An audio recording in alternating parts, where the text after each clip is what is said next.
Welcome back to Bay Area Focus. From helpline services to unique outreach program, Narika provides culturally sensitive care for domestic violence survivors. Please welcome Usha, Ramachandran, and Shailaja Dixit from Narika. Thanks for coming on the show. Thank you for having us here. So first of all, tell me what Narika means, the word. It means belonging to the women. So Narika itself means Nari, which means woman. In naming this, it brings special meaning because of that. What are some of the services Narika provides? Narika has three main services, I would say, the pillars on which we work. One is, of course, our helpline. That's 1-800-215-7308. It's a confidential helpline, women or men, because domestic violence is not just a gendered, thing. They're encouraged to leave a voicemail there. We'll call them back.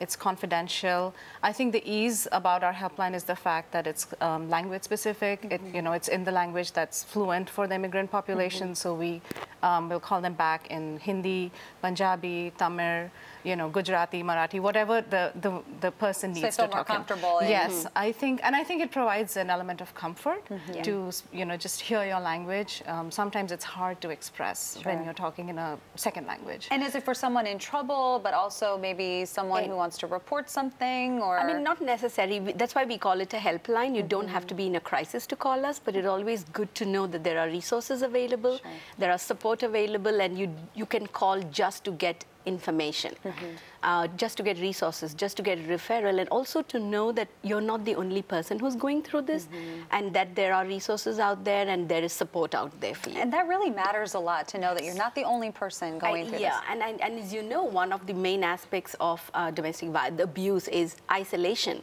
When your partner or offender isolates you completely and makes you feel that you are the only person or this is what's happening to you, but it's not true.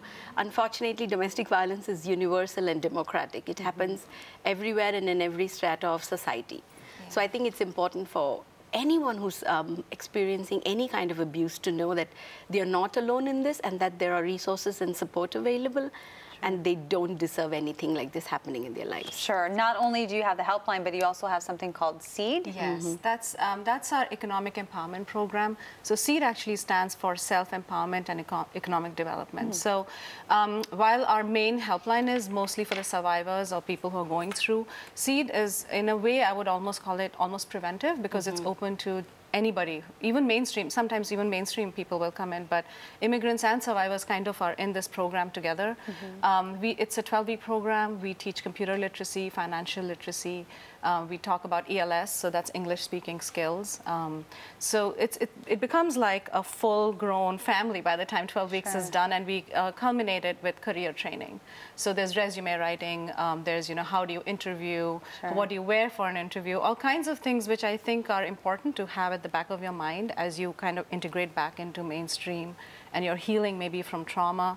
And you're watching other women and men around the table who are also grasping skills just like you. And I think it's, to me, the best part, because I'm the SEED program manager, to me the best part is seeing people just start by being very shy and sitting like this, and by the end of 12 weeks, they're sitting up and they're ready to say, where do I head next? They gain their confidence. Yes, Yes. They blossom out. Yeah, and I think it's remarkable to watch the progress happening over a 12-week period. And you also have an outreach program. Yes. Yeah, we do have an outreach program, and our outreach program mainly is geared towards educating the community on South Asian culture as much as possible we can. We also go for, we participate in panel discussions. We do tabling events at various agencies and other places. Our main goal is to inform, especially the South Asian community, that we are here. We are here to help them. We are here to support them. And an agency like Narika exists. And please call us and please use our services. What are some of the unique aspects of gender inequality in the South Asian community? There are a lot of them. First and foremost, the South Asian community, it's a very patriarchal community to begin with. Some of the unique things are abuse will not happen with just the offender, but also from male and female in-laws, because they live in joint families. And then, you have a lot of pressure from the natal family to continue living in that marriage. And to tolerate the abuse. Otherwise, you're bringing shame and dishonor to the family. There's a lot of shame and taboo attached to abuse. And no one wants to talk about it. No one wants to refer it unless it really blows up. The other huge thing is there's the threat of deportation is really high because when women come here or they are married to people living here, the offenders don't regularize the legal paperwork, and so leave them sometimes undocumented.